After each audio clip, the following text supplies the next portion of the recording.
ಅಂಕೋಲಾ ತಾಲೂಕಿನ ಡೋಂಗ್ರಿ ಗ್ರಾಮ ಪಂಚಾಯತ್ ವ್ಯಾಪ್ತಿಯ ಜನರ ಅನುಕೂಲಕ್ಕಾಗಿ ನೂತನವಾಗಿ ಬಿಡಲಾದ ಯಲ್ಲಾಪುರ ಕಮ್ಮಾಣಿ ಬಸ್ಗೆ ಅದ್ಧೂರಿ ಚಾಲನೆ ನೀಡಿದ ಗ್ರಾಮ ಪಂಚಾಯತ್ ಅಧ್ಯಕ್ಷ ವಿನೋದ್ ಭಟ್ ಮತ್ತು ಗ್ರಾಮಸ್ಥರು ಪೂಜೆ ಸಲ್ಲಿಸಿದರು.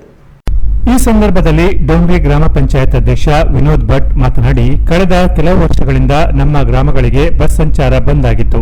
ಮಾಜಿ ಶಾಸಕಿ ರೂಪಾಲಿ ನಾಯ್ಕ್ ಪ್ರಯತ್ನದ ಫಲವಾಗಿ ಶಾಶ್ವತ ಸೇತುವೆ ರಸ್ತೆಗಳಾಗಿವೆ. ಸಂಸದರಾದ ವಿಶ್ವೇಶ್ವರ ಹೆಗಡೆ ಕಾಗೇರಿ, ಯಲ್ಲಾಪುರ ಶಾಸಕರಾದ ಶಿವರಾಮ್ ಹೆಬ್ಬಾರ್, ನಮ್ಮ ಕ್ಷೇತ್ರದ ಶಾಸಕರಾದ ಸತೀಶ್ ಸೈಲ್ ಹಾಗೂ ಸಾರಿಗೆ ಇಲಾಖೆಯ ಡಿಸಿ, ಡಿಪೋ ಮ್ಯಾನೇಜರ್ ಅವರ ಸಹಕಾರ, ಊರ ಗ್ರಾಮಸ್ಥರ ನಿರಂತರ ಹೋರಾಟದ ಫಲವಾಗಿ ಇಂದು ನಮ್ಮ ಗ್ರಾಮ ಪಂಚಾಯತ್ ಗ್ರಾಮಗಳಿಗೆ ಬಸ್ ಬಂದಿದೆ.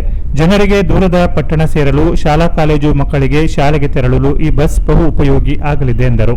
ಮನವಿಯನ್ನು ಮಾಡ್ತಕ್ಕಂಥ ಕೆಲಸಗಳನ್ನು ಮಾಡಿ ಇವತ್ತು ಈಗ ನಾವು ಕಮ್ಮಾಣಿ ಯಲ್ಲಾಪುರ ಬಸ್ಸು ನಾವು ಒಂದೆರಡು ದಿನದಲ್ಲಿ ನಾವು ಹೋರಾಟವನ್ನು ಮಾಡುವ ನಿಟ್ಟಿನಲ್ಲಿ ನಾವು ತಯಾರಿದ್ವಿ. ಆ ಸಂದರ್ಭದಲ್ಲಿ ಇಲ್ಲ ನಾವು ಬಸ್ಸನ್ನು ವ್ಯವಸ್ಥೆ ಮಾಡ್ತೇವೆ ಅಂತೇಳಿ ಡಿಪೋ ಮ್ಯಾನೇಜರ್ ಆಗಿರ್ಬೋದು, ಸಿರ್ಸಿಯ ಘಟಕದ ಡಿಸಿ ಹಾಗೂ ಇತರೆ ಉಳಿದ ಎಲ್ಲ ಅಧಿಕಾರಿ ವರ್ಗದವರು ಕೂಡ ನಮಗೆ ಸಹಕಾರವನ್ನು ನೀಡಿ ಬಸ್ನ ವ್ಯವಸ್ಥೆಯನ್ನು ಇವತ್ತು ಕಲ್ಪಿಸಿದ್ದಾರೆ.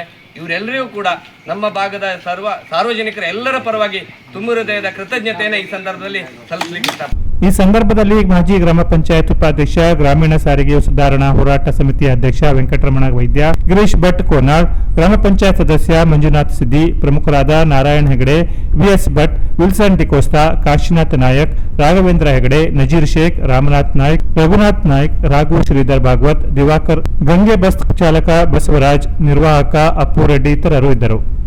Canara press news, Ankola.